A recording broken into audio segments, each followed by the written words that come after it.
Namaste world. Welcome to my channel. I hope you guys are doing well. In today's video, we will be talking about PMP certification. I'll be talking about 5 critical points that has to be kept in mind for clearing this particular exam. As I am a PMP certified project manager and I know that this exam is really not that difficult that people actually think it to be. So that's why in today's video, I'll be talking about 5 things that will help everyone clear the exam in 2022. If you are new to my channel, please subscribe to my channel and hit the bell icon and follow me on Instagram. And please watch the video till the end so that you do not miss out on any important point. Let's start and dive into the video. The first point is set a target date for the exam, because usually what happens is we are afraid of giving the exam, and that's why we keep on postponing dates for the exam. But in this particular date, fix a date for the exam, because if I can clear this particular exam, there are many others and each and everyone can clear this particular exam. So that's why set the target date, fill in your application, get your form approved and get a date for that exam. And from there start planning backwards so that you do not get a chance to miss out on anything important. Your practice exams, your mock exams, your revision, your notes, everything fall in place if you have a certain target date and you have your goal in mind, so that you are focused towards your goal and finishing the exam. The second point that has to be kept in mind is the mindset of the person who is appearing for the exam, because there will be thousands and thousands of people who will be giving their point of view and their ideas, their suggestions, but it is our determination that has to be kept going. The first thing we have to ask ourselves, that are we going to give the exam for passing it or just for appearing for the exam? Always ask yourself, what if I pass the exam? So you know the reward that is waiting after you get that congratulations message on the screen. That is what keeps you driving, and you know that once you pass the exam, there is no stoppage for you and you have so many other opportunities for yourself. Even from the knowledge perspective, if you have put your whole heart and soul into the studying and preparation of the exam, there is no one who can stop you from passing this particular exam. So mindset is one of the most important things in this particular exam, as many a times when you're giving the mock and you get your scores, you might feel that yes, you are lacking somewhere, but that is just a hurdle that you have to cross and keep practicing and filling in the gaps. The third point that I would like to discuss is the number of hours we require for the preparation of the exam. Initially, I had set a target of 200 hours for preparing, but then I landed up using 350 hours for the preparation. In this year, the exam is focused on agile, hybrid, quick feedback, closed loops, etc. Try to give as number of mock exams as you can. Minimum of 5 to 6 mock exams is mandatory. After giving the mock exam, please make sure that you review the questions that you have gone through, find out the opportunity areas, go back and read them again. Mock exams should not be for maximizing our scores, but it should be for actually maximizing our knowledge, as I mentioned. I had given 6 mock exams before going to the main exam.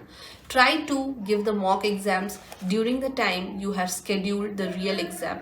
If you are planning to give your exam in the morning hours, try and give your mock exams in that particular hour. Abruptly, do not go ahead and buy too many mock softwares. There are many that are available for free on the net. Go ahead and practice from there, but when you are done preparing, you can go ahead and buy 1 or 2.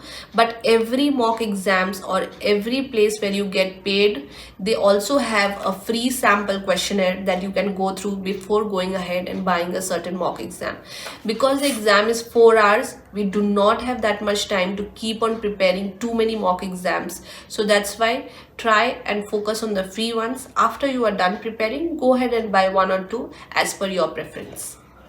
The fourth point, we will be discussing about how the pattern of the exam is, what have been the changes in this exam with respect to the previous years. This is such a different exam when it comes to the changes that has been made in this exam. The focus is totally on agile and few areas focus on hybrid. It has no knowledge areas, no process groups, no formulas. So do we leave out earned value management? Do we leave out critical path method? No. I have seen people commenting that they did not get any question from earned value management, or they didn't have to find out EVM, or they didn't have to go ahead and find the critical path method from the network diagram. So that's why we have to understand we cannot go ahead and skip these chapters. We cannot go ahead and skip these topics. We have to go through it to understand the basics. Though the questions that will come in the exam are very practical oriented, there won't be any straightforward questions. But even to answer practical questions, we have to understand the basics. So the people who are saying that we have to leave topics like this are wrong. We have to focus on this and go from end to end of the syllabus. So in this syllabus that they have given, they have 3 focus areas: people, process, business, or environment. Now let's go a little bit deep in these 3 topics. So in the people part, we have to understand that we have to think very logically. It has to be very people oriented. How do we handle conflict with the stakeholders, with the vendors? How do you onboard new people? How do you train them? We have to understand that gone are the days when we used to act as project managers. Nowadays, in the agile methodology, it is servant leadership. So it can never be I, me, myself. It has always to do with the team, with the people, their career growth, the forming, storming, norming, performing, understanding which stage the team is in, understanding their needs, helping them. You take care of the team, and the team take care of the project. That is what has to be kept in mind with respect to people. In the process part, we have to understand the different channels of communication. Are we communicating through email, through phone? How are we communicating one-on-one? We have to know the needs of the stakeholders. How do we communicate with them, the team? How do we solve them so that there is no conflict amongst themselves? How do we deliver a certain product? Understand where the customer or the stakeholders are not satisfied. Find out the reason, try to solve it, get it resolved. So communication is one of the major parts of the process. In the business environment part, we see how do we take care of different natural disasters if it happens, the budget crunch, the mass attrition, if there is a certain new technology that has come and disrupts the whole thing. So this is how we have to keep in mind everything. If a team member is not motivated, how do we train them? How do we help them grow? The different things that has to be taken care in business environment. The 5th point, we will be discussing about the number of questions that come and the timings of this exam. Remember one thing, that you do not study anything before the exam. You keep your mind clear, relax a bit, because this is not a normal exam that you study the whole night, you go ahead and give the exam.